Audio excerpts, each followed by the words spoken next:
Well, Omoyele Sowore, welcome to my little podcast, Kent Academic Exchange. You are not a visitor to Kent in any way to mention. If I remember very well, you more or less kicked off your campaign at Kent at one of our events, the seminar we had on tracing stolen funds. And then, of course, things took a life of their own. You are with us now on this show. Before I ask for your views on a number of issues, I think I do need to introduce you. You are a Nigerian human rights activist, a pro-democracy campaigner. You are a former presidential campaigner, and in fact, you are a presidential campaigner as we speak. That's in fact why we are very interested in your views and in your candidacy. Actually, you are the founder of perhaps Africa's most known investigative journalism net platform, known as Sahara Reporters. And interestingly, you were born after my very young self. And that brings us to my first question. How did you hit upon this wonderful idea? Yeah, I noticed that. Yeah, I was just going to ask you, how did you hit upon this wonderful idea of serving Nigeria at its highest possible capacity? I remember meeting you perhaps for the first time when you were at the head of a massive rally in the University of Lagos in the early mid-90s, mid to late 90s, 92, 93, I think. I was a first-year PhD student on campus then, and I saw this younger fellow commanding this massive crowd of over 1,000 students, and I thought to myself, how did he get himself into this trouble of having to address this massive crowd? Now you are doing it again. You're addressing Nigeria. What brought you here? And tell us a little bit about yourself. What's something about you which is not common knowledge that we may need to know? I want to know what's making Omoyele Sowore tick. Well, thank you very much for bringing me on your podcast. I was shaped by experience, experiences in repression, experiences in environmental pollution, experiences in inequality and poverty. And what I realized very early in life that these things would not go away without a fight. I quickly averted myself to that part in life that you can describe as very difficult, torturous, and brutish. So I arrived at the University of Lagos in 1989 as a freshman. And I came with a baggage of someone who had experienced police brutality at the age of 10, but never really met with anyone who could just explain to me why Nigeria had to be like that. Because everybody was afraid of the police, everybody was afraid of government where I grew up. But when I met the likes of Femi Falana, when he came to our campus one year when I was a freshman, and broke it down to a large extent to us, I changed my direction in life completely. And I moved on from there to do a lot of academics, but also do a lot of social justice work on campus, trying to help students fight for their rights, get the right welfare facilities, I fought for mattresses, fought for ceiling fans in rooms in Erica. Even though the authorities had massive warehouse of ceiling fans for students, they didn't release them. They claimed that the rooms were too small to accommodate ceiling fans. So I one day went to a lot of students when I was welfare secretary of America, liberated the ceiling fans, and eventually were forced to install the nets that were not working. Mosquito nets were installed. We fumigated the hall, and when I came back from purchasing the fumigation chemicals, the chairman of the hall then was welfare secretary was shocked when I came back and remitted change. I said, "This is how much I bought it. There's a lot more money left." I gave it to him. He said, "Are you crazy? Why would you return money? It's not your money, it's students' money." I said, "No, this is the reminder of the money." And by the mid-90s, you were already addressing even more challenging things. Because I remember again our paths crossed when we were both in the CLO building, at least in various capacities. Yeah, I was just building, and I know that. Oh yes, okay, you could go on. Because what really impressed me was that there was a time we all ran away from the CLO building because SSS was there. And invaded the place, and you were in the CLO building giving interviews to CNN. And I was wondering, this guy, does he have any fear in him at all? Anyway, please go on. So, but what was our challenge in IT? It was changing Nigeria from military rule to civilian rule. And we just went to work. So we did a lot of work among students. I became the president of the University of Lagos Student Union, 1992. And we immediately had this Babangida Must Go rally. So it was Babangida Must Go rally before I became president. Then we were expelled. Mayegun was now president and University of Lagos Student Union president. So we were expelled, and we went to court. The judges weren't willing to even undertake any anti-government lawsuits. And when I became president of the Student Union later in 2022, when we came back from expulsion, we went to work for democracy, ensuring that the military was forced out of power. And then they had election in 1993, and all hell broke loose. Yeah, that much I remember. Yeah, so, and again in 1994, I was expelled from the university. And they closed the university for many years. I was attacked. At the point I was injected with some non-chemical substance. By the time I left Nigeria in 1999, I had been detained 8 different times. Expelled twice from the university. I suffered broken head, broken bones. I was tortured. There's nothing. I mean, if we were reading this story now, it would sound like we made it up. No, I mean, for those who are younger than us, it's unbelievable. Yeah. But until they now saw that the same thing repeated itself against me in 2019, then people start to ask, who's this guy? You know, because a lot of people, especially people we call children of democracy who were born in 1999, did not really understand the struggle against what we had to go through. Yes, in our own small way, what we had to go through against the military of an African state. It was difficult to explain to them that somebody came to your campus and broke down all the doors on campus, physically dragged out the students, assaulted girls, both physically, sexually. They don't believe it because it's interesting you mentioned Mayegun. I remember at the 5 million man march in Yaba, Lagos, which we did to counter the 3 million march of they had I think they had a 1 million man march. 1 million march, and we promised to have a 5 million man march. Yes, which was something I proposed at the UAD program. Exactly. I was then the coordinating attorney of UAD, United Action for Democracy. I was under Olisa and CLO. Yeah, I remember after that, can I just say this? After that march, we all had to escape into various directions. And in the evening, I met Mayegun at an event at the German Cultural Center. This time we had now appeared like normal people with glasses in our hands. We went to take a shower and all. And I asked him, I said, so what's going to happen next? Mayegun said, we're going to go underground. And I said, go underground how? He was right. That was when I knew I was dealing with different type of people. Yeah, please go on.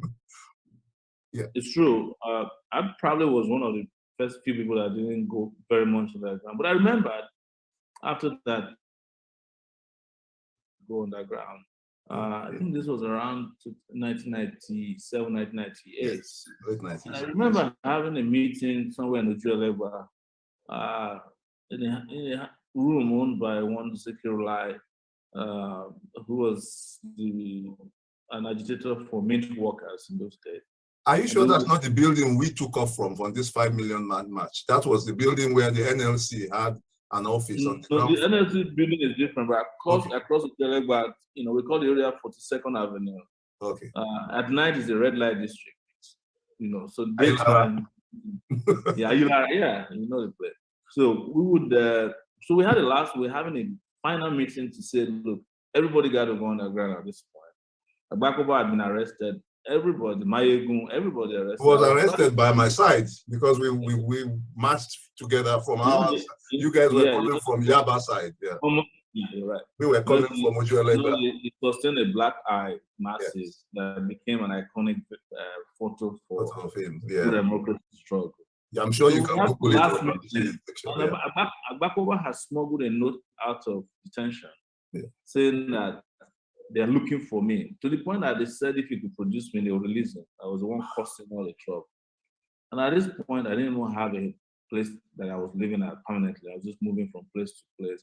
It didn't make sense to even rent a house. But even if that was the case, I couldn't afford one. So, and then we're there waiting for the final meeting. We're sitting there, and then somebody came from outside and said, have we listened to BBC?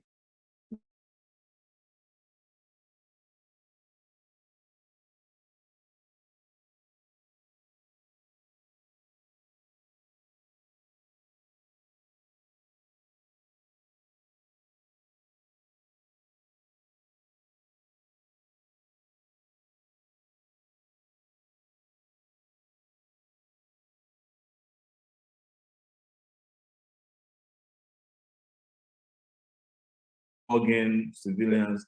So it turns out that everybody had been tired of the regime. Even in the north, I was in the north at that time. I was in the Nigerian law school for my final bar preparation.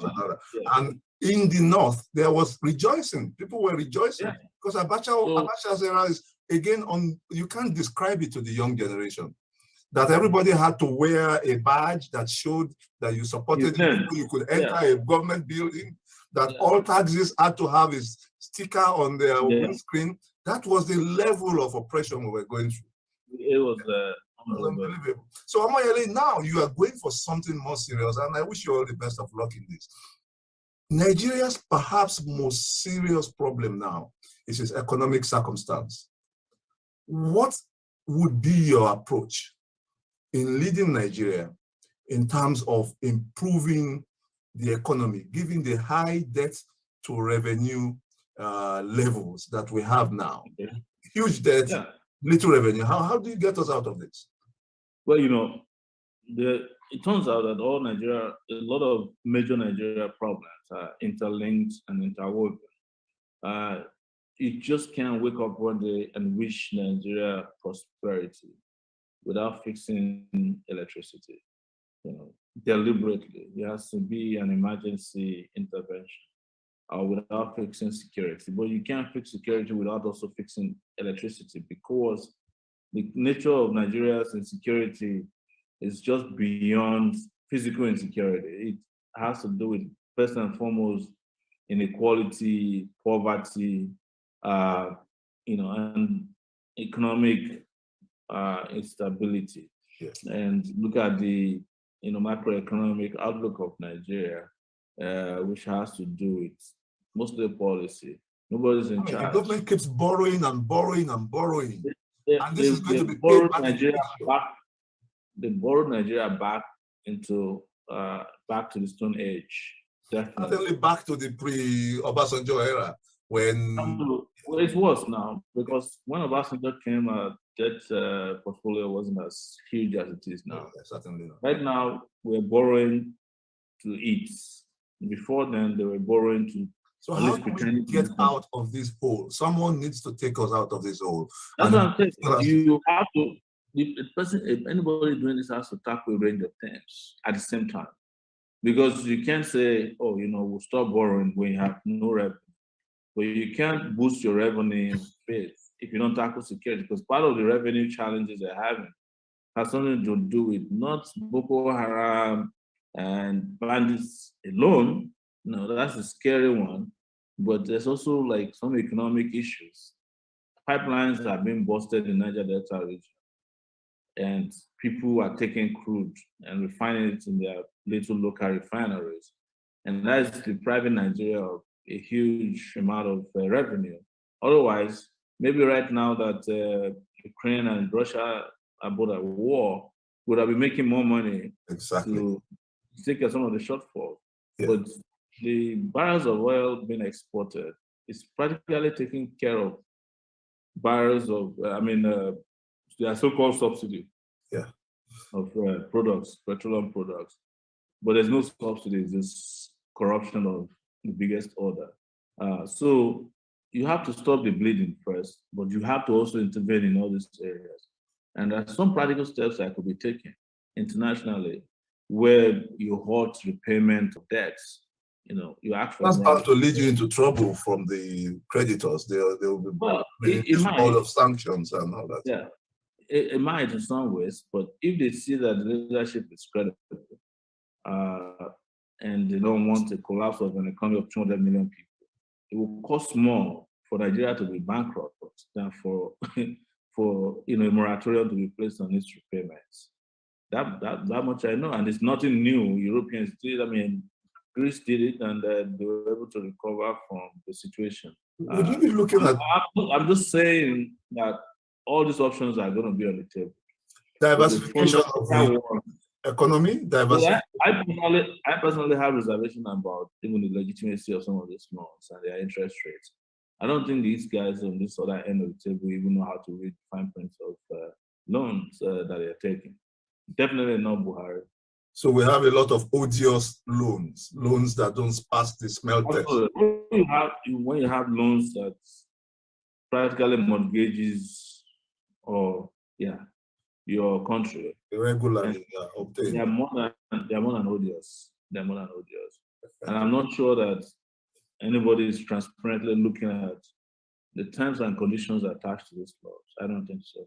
Thank you for that. But one thing that also jumps at me is this thing you said that our problems are linked, and that makes sense. You can't solve one without absolutely throwing the other. You can't solve the problem of inequality. How about insecurity? Insecurity, what's your way out of that? We are living in a terrible period. Trains cannot move freely. The immediate is to look at how to procure equipment, train people, restore leadership in the security agencies, let them share intelligence, make them obtain intelligence a lot, provide training, motivation, pay them better immediately. But in the long term, you must provide jobs and social security safeness for your citizens, for you to ensure that they don't take to crime.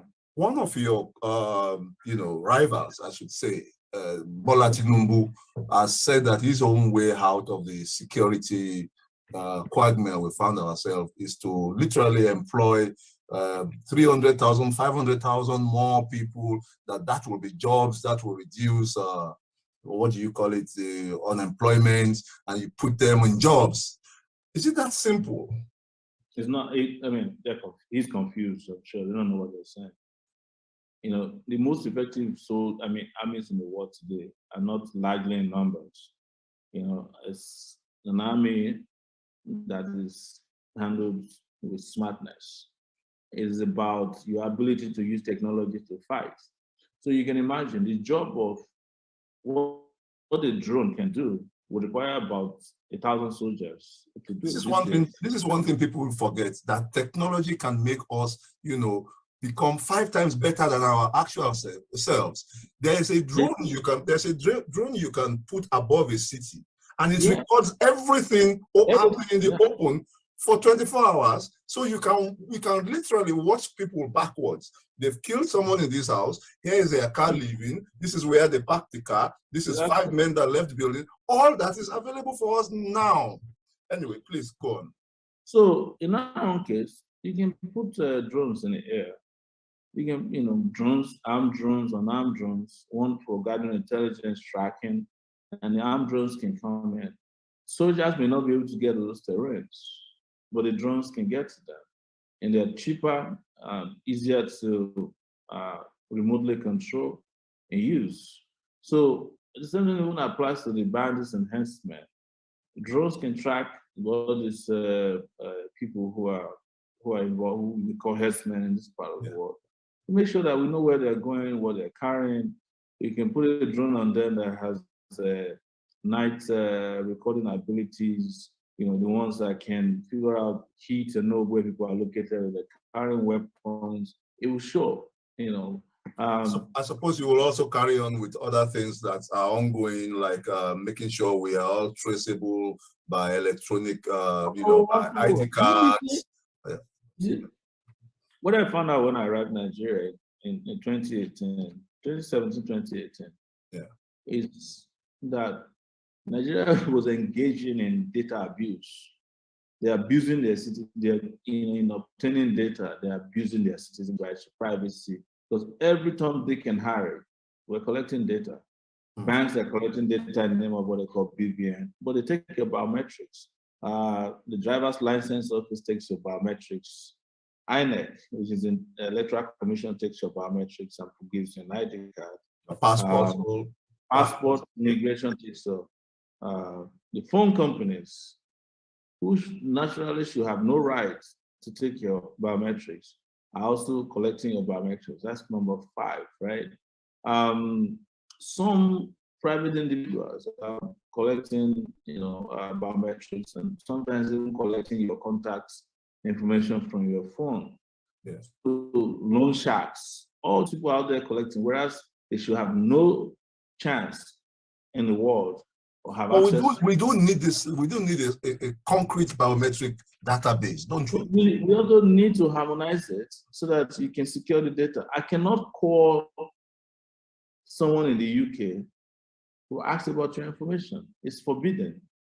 That's like a crime, to call a hospital and say, I want to know if, Dr. Benga is in your hospital. Oh, I'll tell you an interesting one. A parent came on campus. Of course, I'm an academic. A parent came on campus and wanted to find out where his son lives on campus. And the security guard took him to his, that guy was in trouble. Because the son said, who told you I want my father to know where I am? Exactly. We have to change our laws to make such things impossible on campus. It's a question of privacy. It's a process of data creation and protection. So if I want to apply for anything in the US, I have one data point only, most likely, to get anything done. And that's the social security number, which is what we call NIN here. It's NIN. If I want to go for a driver's license, somebody says, okay, bring your NIN and another form of ID. That might be INEC ID. But INEC is the phone company. I don't think is allowed to collect your fingerprints. It's the government that does that, and then they have a general portal they log on into and find your information and make sure that it's accurate, and then you get whatever you want. But here, everybody's got. There was a time at the airport, KLM was collecting fingerprints. And everybody was happy to give them their fingerprints until I got there and said, you have no right to come into a country with a biometric machine. I mean, collecting, he said, you're not going to fly. I said, that's fine by me. Yeah. But it's wrong. It's just like Airpeace taking a biometric machine to, Schiphol Airport and say they're collecting. You never know what your rivals internationally are doing with this kind of information. Exactly. You never can tell. Yeah, so I'm just talking about data, that there's a lot of data, probably more than enough data out there. What is not happening is that they're not being harmonized, they are not being curated, they're not being coordinated in such a way that it's just one single data point. And if you use data that's available, either biometric or non-biometric data that's available, you will have an idea of how many citizens are in Nigeria. You can guess that an average Nigerian carries 2 phones or 3 because of instability of this network.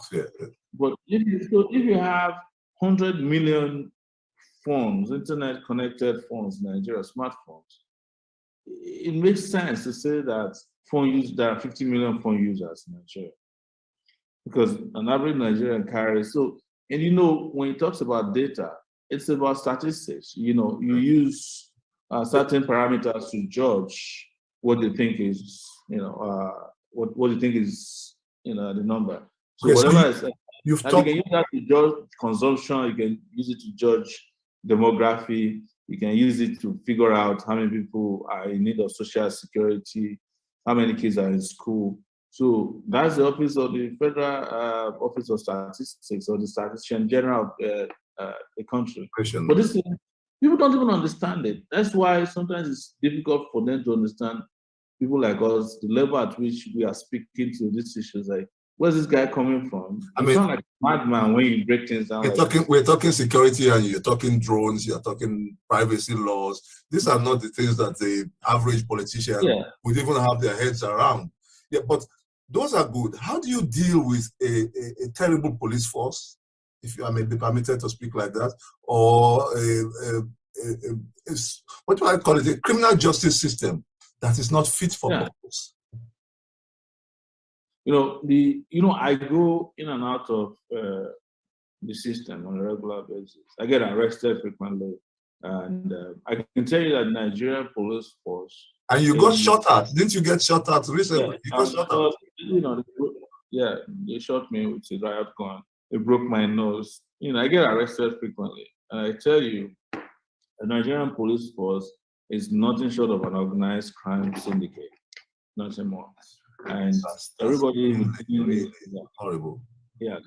So, and it's set up in such a way that it then has rogue units, which are set up at ad hoc units to do the bidding of either the rich or the connected or politicians or their bosses. So it doesn't end. If I get to become president of Nigeria, I know how to tear the police apart. It's just a very simple thing, because I know how they operate. I know your position on NSAS, for instance. I agree that a lot of excesses have happened there, but you will always need special units in any respectable police force. You will always need crack units. You can have crack units, but crack units are different from rogue units. Very true. Yes. So these are rogue units, they're not crack units. There's extrajudicial killing going on. They're just operating lawlessly, and there's no command and control in such a way that you can say, okay, this particular crack unit is responsible for this. There are reviews of their activities. If you go to the UK or the US, each of the crack units, whenever they're back on operations, there's special reviews. Yeah. What did you do wrong? What did you do right? What is acceptable and what is not acceptable. And once anybody has shot a gun, the person is immediately on a sort of administrative leave until the situation is forensically looked at. Yeah. Where did you shoot the gun? Who did you shoot it at? How many bullets do you have? Here, police officers have bullets issued to them, and they have their own bullets too. You imagine that? They have their own bullets too. They buy their uniforms, they buy boots. So they take out guns and rent it out to criminals. If they can buy their own uniform, that means they can have extra uniforms that they give out to rogue elements in society. You don't have to. Anybody can pretty much buy a uniform. They sell uniforms in front of police commands the same way they sell water. So which is why we're having these problems we're having internationally in terms of the Boko Haram linking up with the ISIS and all that. That brings me to the question: what are your views on foreign policy? What's your foreign policy view for a country like Nigeria? I always have a special place in my heart for those countries that helped us in our pro-democracy days. And I have no problems mentioning them here, like Canada, I used personally to go on behalf of the UAD to the Danish embassy. There are good forces like that. But then we also have states that I have personal reservations about, such as the United States of America, such as the United Kingdom. That I think that these are states that pretend to be friends, but they really have to justify themselves. And we do have to be quite smart in our foreign policy posture. What's your foreign policy outlook? You know, I just want to briefly describe what our foreign policy situation has been. You know, it used to be, you know, the big brother African country who helps with everything relating to African countries. But we don't ask them questions. We don't ask questions about human rights. We just give whatever they want or whatever we can support with. We used to pay salaries, we give electricity to our neighbors. That has to change. And what needs to change with is the lethargy and subservient nature of our foreign policy to the main corporates, some of them you've mentioned, and the issue of reciprocity as well. Like, you can't just keep having foreign policies in which your citizens are maltreated and you don't do anything about it. Are you talking of any particular African countries that's giving you worries now? Yes, I talk about South Africa. I was in South Africa in 2018, 2019 when I was campaigning. I went to a radio station, and when I told them that, you know, this rubbish will no longer be acceptable, the way they treat Nigerians, they switched off the show. Wow. And they invited me from, yes, SABC, who was supposed to interview me for an hour, because they said, you know, this is an abomination around here to make Nigeria look like our big brother. We don't accept that. And this is because of the way Nigeria has handled itself internally. And I must say this, you cannot have a respectable foreign policy without having, you know, your own local affairs. Getting yourself straight, getting yourself serious. You have to be serious at home before people that take you serious outside. That is number one rule of thumb for foreign policy, I think. Very true. If you have a respectable domestic system, it has spillover effects for investments, for being taken serious. But I guess it doesn't stop the problem we have with our colonial heritage, our colonial masters. Countries like the UK, countries like the US, who, for instance, believe that because Ukraine and Russia are having a problem right now, Nigeria must take a stance continuously in the interest of the West. How do we handle the West? How do we handle the Middle East? Because we are, whether we like it or not, we are a serious African state. We are a leading African state. It shows you the standard of Africa. But we are a serious African state. How do we handle ourselves publicly? It's the reason I've said it many times that Nigeria is a letdown. You know, it's the point that if we had been serious, we would have been taken seriously. And I've had this conversation several times. Also on the continent of Africa, we are so weak that others have to come out and regulate Africa for us. Nigeria doesn't have a human rights policy for African countries. It didn't draft one, it didn't push for one. The OAU, as it was, and later AU, is a tea party for all these local despots.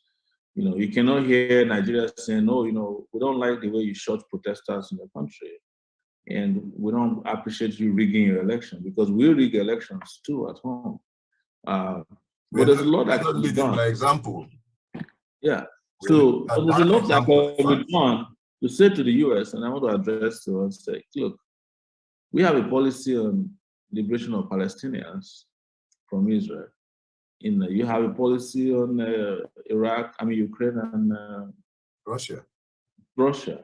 If you don't take our own, you can't force us to do your own. Which is the very basis of diplomacy. Diplomacy is about reciprocity. You don't get anything from us without giving. Yeah. But they know, and I'm sure you know this, they know, and this is why they have perpetually supported derelicts and mediocre people to run this African country, particularly Nigeria. Because it's not just, you know, our own diplomacy is not just UN-based diplomacy. There is also an economic diplomacy involved. We have a product in the international market that's very powerful. So, and you can use that to leverage the diplomacy too. If you decide that you're not selling your oil to the world, well, probably not anymore as such. Until they listen to certain things, you will get it right. they will listen to you because now you're hurting their bottom line. Also, by now, Africa, Nigeria ought to be on the the permanent United Nations Security Committee. Yeah, Yes. But we couldn't have pushed for it. Well, what we are being told is that we may have to share with another African state, say South Africa, together. I mean, that's just one of the theories that's been. Why is France not sharing with Britain? With Britain, yeah, the neighbors. My brother, if you put the population of the UK together and the population of France together, it's not even up to Nigeria's population. Exactly. So why are they not sharing? Why are they not sharing the seats? Their own spot. It's again, it boils down to this neo-colonial attitude towards us. You just look at us and say, look, yes, we gave you independence, but we just gave you the flag. We didn't give you. Which is why we are looking forward to a change. Which is why we are all looking forward to a change. We're all looking forward to a possibility of a generational handover. I can't repeat enough how much I wish you the best of luck. One last question. How do you run for this office without the Nigerian factor, big M, which is money, given the kind of opponents you have with deep pockets? It's also a function of how far people have gone down the drain, collecting money. I think that's increased the consciousness of most Nigerians, but the problem has not been solved. That people still rely on money to vote, money to even attend rallies. You must make some kind of promise or a set of promises. But they realize that people who give them money don't even campaign. Sometimes people just say things on their behalf because they know they don't have to say anything as long as you have money to bribe. But we are depending on the fact that the biggest currency that will take Nigeria out of the doldrum is idea. It's going to be ideas. It has to be fervent, ideas that are very clear about how to save the country, how to move Nigeria from poverty to prosperity, how to move it, from being a jungle to a place of justice, how to move it from a place of, respect for the people. Would you permit me to differ a bit about one word you just used? And I know you've used it severally and you have a studied view on it, that Nigeria is a jungle, that there was the gentleman who is now in detention who used to call Nigeria a zoo. There's something the Nigerians and the Africans believe in, the prophetic word. Should we not run away from using these terms about our last and only place on earth that belongs to us? And if that place needs to be restructured, what are your views on how to restructure it so that we don't feel obliged to use this kind of terms? I don't like them personally. I don't like them too, but I'm a realist. It's that realistically, if you live in the UK and you've been to a zoo before, probably animals there are probably better treated than Nigerians. Because I've been to zoos that have schools, where they teach the animals how to learn a few things. They have doctors, they have water to drink. Some of them are allowed to go on some kind of vacation where they don't have to come out to let them rest. They have periods that they get entertained, and so in some ways, honestly, you don't even have to say much. I can see the contrast with Nigeria as a whole. Yeah. So I don't, but look. So do you believe in restructuring? If your country is called a zoo, I do.